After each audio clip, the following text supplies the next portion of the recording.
اسدالدین اویسی جی.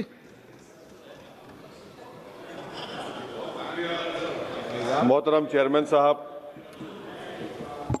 جے بھیم. سر یہاں نہیں رہا ہے. جے جوہر.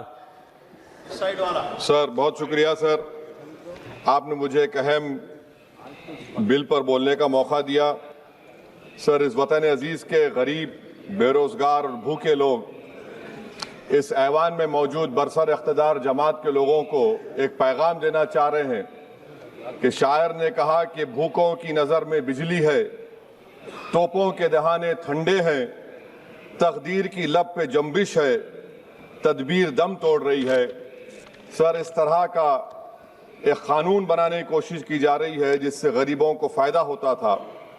آج وہ قانون جو ڈیمانڈ ڈریون گارنٹی تھا، اس کو حکومت بدل کر ایک مرکزی معاون اسکیم کے طور پر نافذ کرنا چاہتی ہے. سر جب تک کسی پنچایت کو نوٹیفائی نہیں کیا جائے گا اس پنچایت میں کام نہیں ہوگا. حکومت کی یہ پالیسی ہمیشہ یہ رہی ہے کہ ہر اختیار کو حاصل کرنا چاہتے ہیں اور ایک ڈکٹیٹر کی طرح وہ حکومت کو چلانا چاہتے ہیں. سر آپ بتائیے مرکزی حکومت یہ کیسے فیصلہ کرے گی کہ ایک ڈیمانڈ ڈریون گارنٹی کو آپ ریاست کو بولیں گے نارمیٹیو ایلوکیشن کر دیا جائے گا، اور اگر کوئی ریاست اس سے زیادہ اخراجات کرتی ہے تو پھر ان کو اس کا بوجھ اٹھانا پڑے گا.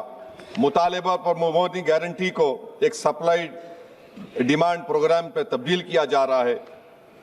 سر سال میں 60 دن بلیک آؤٹ ہوگا، کسی کو کام نہیں ملے گا. اس بلیک آؤٹ کے 60 دن کے بلیک آؤٹ سے خواتین کو اور جن کے پاس زمین نہیں ہے لینڈ لیس لوگوں کو بہت بڑا نقصان ہوگا. یہ قانون اگر بنے گا تو زمیندار خوشیاں منائیں گے اور غریب اس زمیندار کے رحم و کرم پر رہے گا. سر آپ بتائیے 90% جس میں اجرت، میٹیریل لاگت اور انتظامی اخراجات مرکزی حکومت کو برداشت کرنا پڑتا تھا، آج 90 سے 60% کر دیا گیا اور 40% ریاستی حکومت پر یہ بوجھ ڈال دیا گیا. مقصد ایک ہی ہے کہ اس قانون کو قتل کر دیا جائے، ختم کر دیا جائے. کون سی ایسی بھارت میں ریاست ہے جس کے پاس پیسے ہے؟ بتائیے آپ. مارچ کے مہینے میں ہر ریاست اپنا بجٹ بنائے گی، کون سی ریاست کے پاس پیسہ ہے؟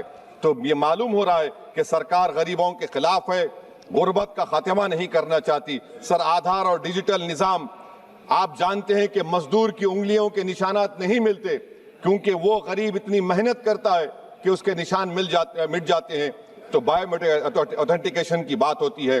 سر جولائی 2025 میں NSS کی رپورٹ ہے کہ بایو میٹرک سے نقصان ہو رہا ہے. تو سر میں اس اسکیم کے اور اس قانون کے خلاف ہوں، اور میں اپنی بات کو ختم کرتا ہوں کہ کسی شاعر نے اچھا کہا تھا کہ جس کھیت سے دہقان کو میسر نہ ہو روسی، اس کھیت کے گوشے گندم کو جلا دو. پلائن ہو رہا ہے سر بہار میں، سیمانچل میں. اب یہ قانون اگر بنے گا تو سیمانچل میں 1.5 کروڑ لوگ پلائن کرتے تھے.